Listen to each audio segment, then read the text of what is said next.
Find the integral of x e to the 2x dx. Okay, so this is sort of a product, so we will have to use integration by parts. So we let u be x, which will give me du by dx is 1. dv by dx will have to be e to the minus 2x, and therefore we'll have to integrate that, and v will be a half e to the minus 2x. If you think, when you differentiate back, you differentiate this to get minus 2, times minus a half will give you the 1 in front, which is what you want. So integration by parts is u dv minus integral of v du by dx.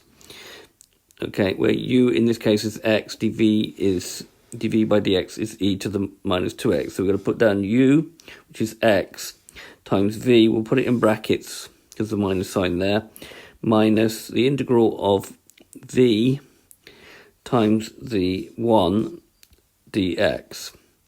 Right, bringing this bit here together, we're just going to get minus a half x e to the minus x. A minus and a minus will make a plus, the integral of a half e to the minus 2x dx.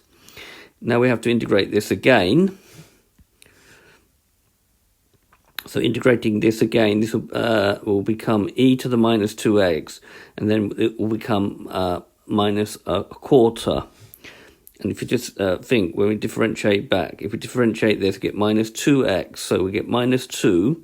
We'd have to put it down in front of that minus a quarter, which will make it plus a half, which is what we want. Don't forget to add in the plus c. Right, there's a common factor here we can make of a minus a quarter e to the minus 2x we can take out, which means we would have to multiply that x by 2, and the sign will become plus 1. Plus c. So this is the final answer. So this has been a video to show you how to do a integration by parts.